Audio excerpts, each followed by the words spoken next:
Folks, Steve Composer here at the Adventuring Camping School in Northeast Thailand. I'm just going to quickly go through the 5 general rules and principles that I follow.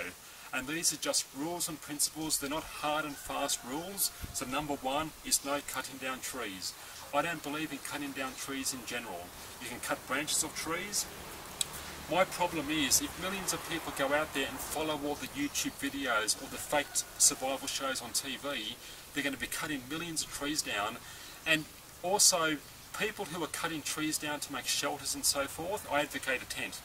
You go camping, you take a tent. There's no need to cut trees down. The thing is, people don't say where they are. If you're on your own private land, cut down all the trees you want. But where are you? If you're going to be in a state park, a national park, some public land, you may not be able to cut down trees. It might be against the law. It could be a national park, so I'm not too sure how or where these people are cutting trees down, but as a general rule, you don't cut trees down, you take a tent.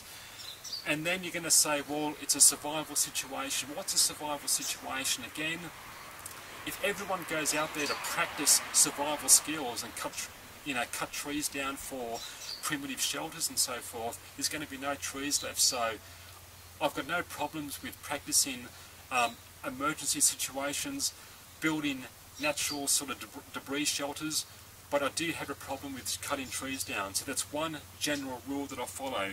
No trapping, hunting or killing animals as a general rule. Now people are going to say survival situations. Well again, survival situations, my system of adventure craft is being prepared and you've got the right gear.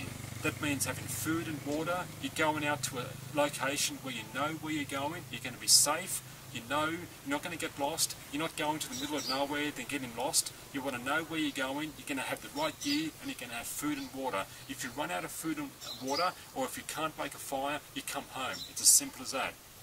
So as a general rule, no trapping, hunting, killing. I don't like killing animals. Hunting and trapping is an American pastime. You don't need it to enjoy the outdoors. And then if you talk about survival situations, well, that's further down the track. Survival, finding food and water, sure, that's down the track.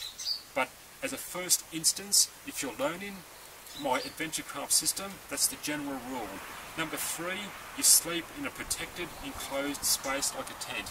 I don't believe in sleeping under a tarp, and that goes into my next rule. Number 4 is a tarp is a secondary / emergency shelter system. I've already got videos where I talk about what I think a tarp is. It's a secondary system. It's a secondary emergency shelter system.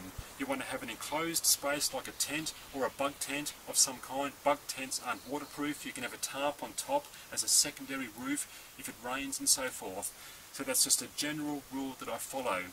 And number 5 is you make fire when you need fire, in a conveniently, relatively quickly, and 100% guaranteed the first time. There's no what I call hero fires. There's no need to be a hero or a bushcraft hero. Primitive fire, flint and steel, those things can come later.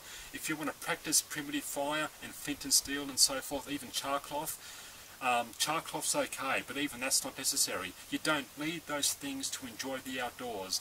You can make a fire quickly, lighters, a solid fuel, rings of inner tube and so forth, cotton balls. You're going to get a pass mark from me if you have a fire going quickly. I want to see a fire. I don't want to see a primitive fire or a bow fire drill or flint and steel. They're hobbies. If you want to do that as a hobby, to practice on weekends as a skill down the track, as a novelty act and so forth, that's fine. But my main system, you want to step back first and get a fire going quickly. When you need a fire, when you're out there camping, I don't have time for a primitive fire or even flint and steel. You make a fire conveniently, relatively quickly, and 100% guarantee the first time. So they're the 5 general rules that I follow. I'll expand on all that as time goes on. Thanks for watching, keep up the great work, and I'll see you next time.